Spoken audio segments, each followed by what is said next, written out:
आम सहित जेतेबेले भी खराब होइथाए तेबे आमे दुखी होइथाउ कि यह काहेकि हेला एवं सामनारे थिबा व्यक्ति आम सहित काहेकि खराब करिला आमको जना पड़े नाही, किंतु भूल करिथिबा व्यक्ति को ताहार भूलर दंड निश्चित मिल जाइथाए। आपण को यही कथा को एक कहानी रूप में बुझाई दउछु। थरे जमराज जड़े व्यक्तिंकर प्राण नेबा पाई निजे पृथ्वी को आसीथिले। से भाविले कि यार प्राण नेबा पाई बहुत समय अछि, तेबे एही व्यक्तिर काहेकि ना एक परीक्षा करा जाओ। या परे से सही व्यक्तिकर घर को गले। से व्यक्ति जनक घरे आसीथिबा अतिथि को सम्मान दृष्टि रे पानी जाचिले।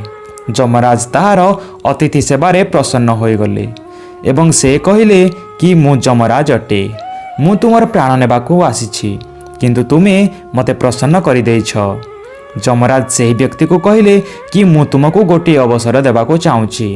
यह नियो मो बही, तुमे ए बही रे जहा भी लेखिब ताहा सबु सत होई जिवो। तुमे चाहिब तो तुमे निजर मृत्यु को भी टाळी पारिबो। जहा इच्छा ताहा लेखि पारिबो, किंतु ध्यान रखिबो कि तुम पाखरे बहुत कम समय अछि। युवक बहुत प्रसन्न थिला एवं पुस्तक हाथ में नहीं गला। पुस्तक खोली देखिला कि ताहार बंधु विषय लेखा होईची कि ताहाको खजना मिलिबार अछि।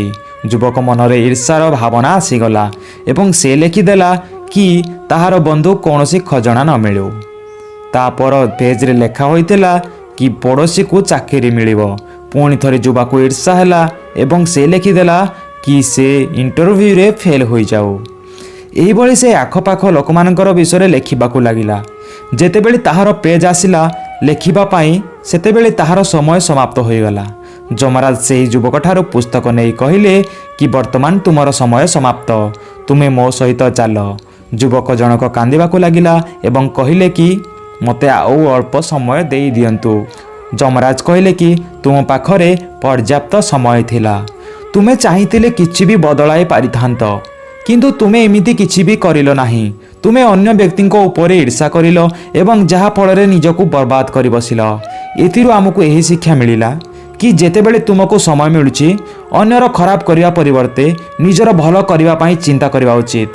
जदि आपन को आमर एही कहानीटी भल लागि थाए तेबे अन्य मानक सहित निश्चय शेयर करंतु। वीडियो भल लागि थिले सांग मानक सहित शेयर करबा को भूलंतु नाही। आ आपन जदि नुवा नुवा वीडियो रो नोटिफिकेशन पाइबा को चाहउचंती ताहले आपन माने हम चैनल को सब्सक्राइब करंतु आ पाखरे बेल आइकन को दबाइ दियंतु। धन्यवाद दर्शक।